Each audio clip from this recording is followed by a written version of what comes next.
दोस्तों आज के वीडियो में हम बात करेंगे एक ऐसे रेशियो के बारे में जो हर किसी इन्वेस्टर को समझना जरूरी है। तो इस रेशियो का नाम क्या है? Debt to equity ratio. Debt to equity ratio. तो ये वाला जो रेशियो है वो हमें बताता क्या है? तो इस रेशियो से हमें पता चलता है कि कोई भी कंपनी ने कितना कर्जा ले रखा है और उसने अपना खुद का कितना पैसा अपने बिजनेस को चलाने के लिए लगाया हुआ है। तो जो इसका रेशियो निकल के आता है वो रेशियो होता है डेट टू इक्विटी रेशियो। तो डेट टू इक्विटी रेशियो निकालने का एक फॉर्मूला होता है।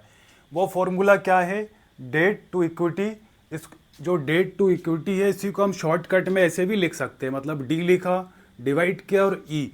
तो जब डेट टू इक्विटी का रेशियो निकाला जाता है तो उसका जो फॉर्मूला है टोटल डेप्ट डिवाइडेड शेयर होल्डर्स इक्विटी, मतलब कंपनी पर टोटल कर्जा कितना है, कंपनी पर टोटल कुल कर्जा कितना है, उसमें भाग दिया जाता है, मतलब डिवाइड किया जाता है कंपनी के पास शेयर होल्डर्स की इक्विटी कितनी है। कुल मिला के कंपनी के पास इक्विटी का पैसा कितना है, खुद का पैसा कितना है, उस पैसे से डिवाइड किया जाता है कंपनी ने जो टोटल कर्जा ले रखा है या फिर कंपनी पर टोटल कर्जा है। तो शेयर टोटल कर्जे को भाग दिया जाता है शेयर होल्डर्स की इक्विटी से, और उस डिवाइड से जो आंसर आता है वो आता है डेट टू इक्विटी का रेशो। जैसे यहाँ एग्जांपल के लिए आप देखिए, मान लीजिए किसी कंपनी पर कर्जा है 1 करोड़ रुपए का, मतलब किसी भी कंपनी ने 1 करोड़ रुपए का कर्जा ले रखा है और उसके पास में जो खुद का पैसा है, कंपनी के पास में खुद की जो इक्विटी का पैसा है वो है 2 करोड़ रुपए। तो कर्जा कम है 1 करोड़ रुपए और खुद का पैसा कंपनी के पास में ज़्यादा है। कंपनी अपना बिजनेस चलाने के लिए कंपनी क्या काम करती है? कंपनी को अपना खुद का बिजनेस चलाना है। तो या तो उसके पास खुद का पैसा होगा तो वो लगा देगी, अगर उसके पास खुद का पैसा ज़्यादा नहीं है तो फिर कंपनी क्या करेगी? कर्जा लेगी। तो डेट टू इक्विटी रेशियो हमें यही बताता है कि कंपनी पर कर्जा उसकी जो खुद की इक्विटी है, मतलब कंपनी के पास खुद का जो पैसा है वो उससे कम है या फिर ज़्यादा है। तो यहाँ पे आप देखिए, तो ये जो टोटल कर्जा यहाँ पे लिखा हुआ 1 करोड़ रुपए का, तो ये कुल जो कंपनी के पास पैसा है, इक्विटी का पैसा है, उससे कंपनी का कर्जा कम है। तो अब इसको अगर हम डिवाइड करते हैं तो इसका आंसर आता है 0.5 रेशो। अगर इसको हम डिवाइड करते हैं तो क्या आएगा? 0.5 आएगा इसका आंसर। तो इसे हम ये कह सकते हैं कि जो कंपनी का डेट टू इक्विटी रेशियो है वो कितना है? 0.5 का कंपनी का इक्विटी रेशियो है। अब यहाँ पे सवाल ये आता है कि ये तो हम सीख गए भाई फॉर्मूले के माध्यम से कि कंपनी का डेट टू इक्विटी रेशियो कैसे निकाला जाता है, लेकिन कितना इक्विटी रेशियो अच्छा माना जाता है और कितना खराब माना जाता है? तो इक्विटी जो रेशियो है दोस्तों वो 1 या फिर 1 से कम इक्विटी रेशियो अच्छा माना जाता है। तो ये वाला जो रेशियो निकल के आया 0.5, वो एक कंपनी के लिए, मतलब कंपनी की हेल्थ के लिए अच्छा रेशियो माना जाता है। तो इसका अर्थ है कि कंपनी के पास में कर्जा कम है और इक्विटी ज़्यादा है। तो इससे जो हम अर्थ निकालेंगे वो ये अर्थ निकल के आ रहा है कि कंपनी रिस्क नहीं है, मतलब कंपनी रिस्की नहीं है। एक और एग्जांपल से आप इसे बेहतर समझ सकते हैं। जैसे आप मान लीजिए यहाँ पे ये 2 कंपनियाँ हैं, एक कंपनी हो गई ए और एक कंपनी हो गई बी। ये 2 कंपनियाँ हैं। अब ये जो ए कंपनी है इसके पास आप मान लीजिए, इसका हम रेशियो चेक करते हैं। इस ए कंपनी के पास 50 लाख, कितना? 50 लाख रुपए का क्या है? डेप्ट है। इसी फॉर्मूले में हम सेट कर रहे हैं। इसी फॉर्मूले में बेहतर समझने के लिए हम 2 कंपनियों का एग्जांपल ले रहे हैं, ए और बी। एक के हम लगा रहे हैं कि भाई ए कंपनी ने 50 लाख रुपए का क्या लिया? कर्जा लिया, और कंपनी के पास जो टोटल शेयर होल्डर्स इक्विटी है वो कितनी है? वो कंपनी के पास है 1 करोड़ रुपए की। अब इसके बाद में जो कंपनी बी है, इस कंपनी बी के पास में कंपनी बी ने 3 करोड़ रुपए का, कितना, 3 करोड़ रुपए का लोन लिया। मतलब कंपनी ने अपने बिजनेस को चलाने के लिए 3 करोड़ रुपए का कंपनी के पास कर्जा है। और कंपनी के खुद की अगर शेयर होल्डर्स इक्विटी की बात करें, मतलब कंपनी के पास खुद का कितना पैसा है कंपनी को चलाने के लिए, तो इस वाली कंपनी के पास है मात्र 1 करोड़ रुपए। मतलब इस कंपनी के पास 1 करोड़ रुपए खुद का है और 3 करोड़ रुपए का कर्जा है। कंपनी ए के पास में 50 लाख रुपए का सिर्फ कर्जा और 1 करोड़ रुपए कंपनी के खुद के हैं। तो इसमें से हम ये समझ सकते हैं कि कौन सी कंपनी की जो स्थिति है वो बेहतर हमें दिख रही है यहाँ पर। तो इसका आंसर होगा ये वाली कंपनी, क्योंकि इस कंपनी की जो हालत है हमें बेकार दिख रही, क्योंकि इस कंपनी ने कर्जा ज़्यादा ले रखा है 3 करोड़ रुपए का, और इसके बाद जो खुद की जो इक्विटी है, खुद का पैसा है, वो मात्र 1 करोड़ रुपए है। और इस वाली कंपनी की हेल्थ हम कैसी कहेंगे, इस कंपनी की हेल्थ अच्छी है। क्यों? 50 लाख रुपए का कर्जा लेकिन 1 करोड़ रुपए कंपनी का खुद का पैसा है। मतलब इस कंपनी के पास कर्जा कम है, इस कंपनी के पास कर्जा ज़्यादा है। तो कौन सी कंपनी अच्छी हुई? अगर फाइनेंशियल हेल्थ के हिसाब से हम देखें तो ये वाली कंपनी अच्छी हुई। अब इसका रेशियो निकाल लो। रेशियो कैसे निकालोगे? सिंपल है, इसको हम जब डिवाइड करेंगे तो इसका जो रेशियो निकल के आएगा 0.5 आएगा, और इसका रेशियो कितना आएगा निकल के? इसका रेशियो आएगा 3 आएगा। तो अभी हम बात कर रहे थे कि भाई रेशियो तो हमने निकाल लिया दोनों कंपनी का, लेकिन रेशियो के माध्यम से अगर चेक करें कि कौन सी कंपनी ज़्यादा अच्छी है, तो कितना रेशियो अच्छा माना जाता है? तो हमेशा 1 या 1 से कम रेशियो अच्छा माना जाता है।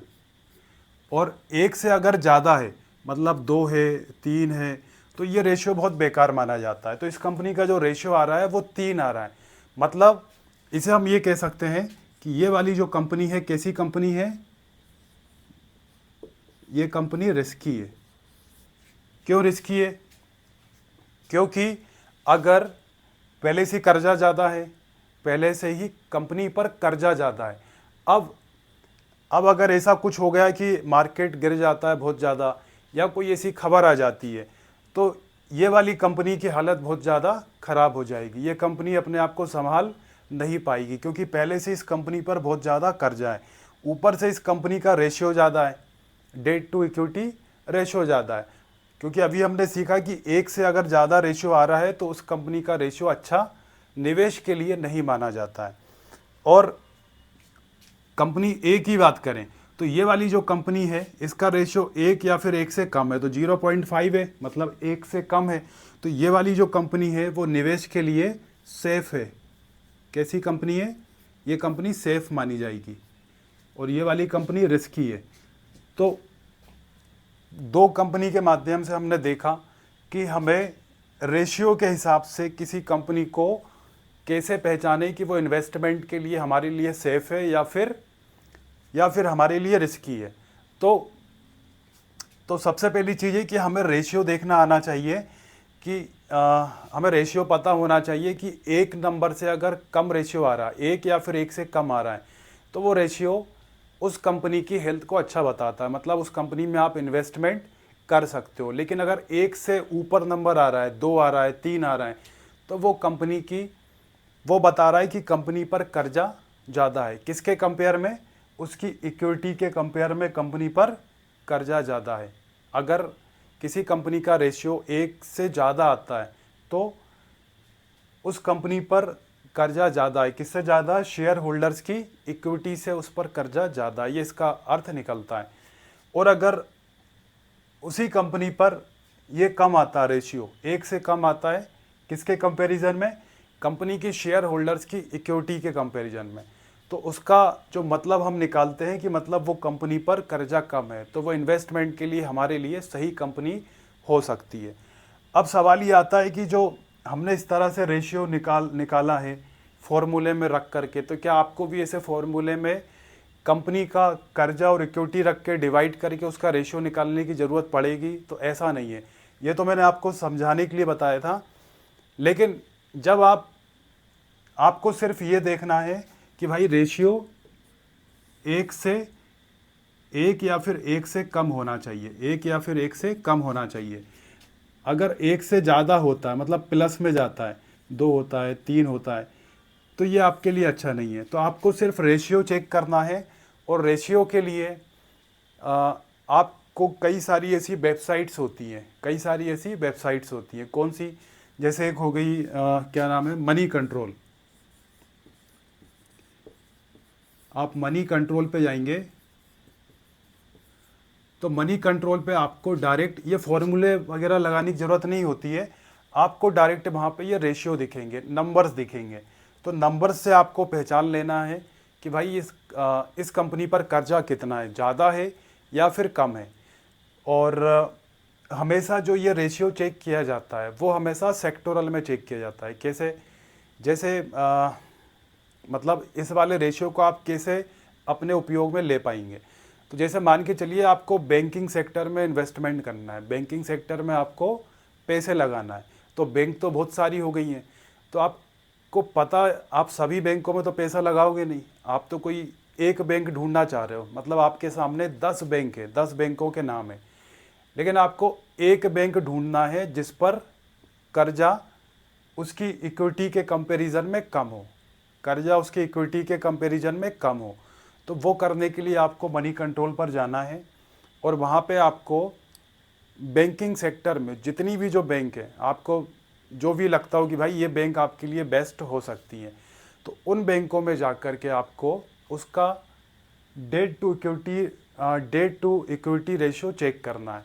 और जिसका रेशियो 1 या फिर 1 से कम आ जाए तो फिर वो आपके लिए सेफ साइड बैंक हो सकती है इन्वेस्टमेंट करने के लिए।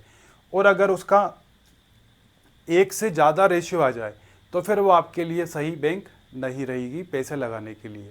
लेकिन यहाँ पे एक चीज़ और आपको ध्यान रखना है कि कई बार क्या होता है कि कोई भी बैंक है या फिर कोई भी इंडस्ट्री है वो अच्छा परफॉर्म कर रही होती है, और उसका जो रेशियो है वो 1 से ज़्यादा भी होता है, कई बार 2 भी होता है, लेकिन इसके बाद भी वो जो इंडस्ट्री वो अच्छी परफॉर्म कर रही होती है। तो वहाँ पे आपको ध्यान क्या रखना है? वहाँ आपको ध्यान ही रखना है फिर ये वाला फॉर्मूला तो आपको ध्यान में रखना ही है, लेकिन आपको फिर वहाँ ये देखना है कि भाई अगर मान लो आपने 10 बैंक देखी, आपने कितनी बैंक्स देखी? आपने 10 देखी। अब 10 में से पता चला कि किसी का भी जो रेशियो है वो 2 से नीचे ही नहीं आ रहा है, मतलब 2 से नीचे नहीं आ रहा है, तो वहाँ तो आप फंस गए। फिर वहाँ ये वाली कंडीशन तो अप्लाई हो नहीं रही, एक वाली। तो फिर आपको वहाँ क्या डिसाइड करना है? जो आपने 10 बैंक देखी, तो उन 10 बैंकों में जिसका डेट टू इक्विटी रेशियो आपको सबसे कम दिखे, वो वाली बैंक आपके लिए फिर बेहतर इन्वेस्टमेंट के लिए हो जाएगी। तो बस आपको इतना सा ध्यान रखना है कि कम से कम आप जिस भी सेक्टर में इन्वेस्टमेंट कर रहे हो, मैन्युफैक्चरर हो गया, माइनिंग हो गया, टेक हो गया, कोई भी सेक्टर हो, उस सेक्टर में जब आप कई सारी कंपनियां देखोगे सेम एक जैसा काम करने वाली, तो उसमें आपको पहली प्रायोरिटी रेशियो 1 या 1 से कम हो। अगर पता चला आपने 10 की 10 कंपनियां देख ली, किसी का भी 1 या 1 से कम नहीं आ रहा है, तो फिर वहाँ पर आपको देखना है कि उन 10 कंपनियों में जिसका सबसे कम रेशियो हो, जिसका सबसे कम डेट टू इक्विटी रेशियो, वो आपके लिए बेस्ट रहेगी। तो दोस्तों आज के वीडियो में हमने पूरा डिटेल में डेट टू इक्विटी रेशियो समझ लिया है।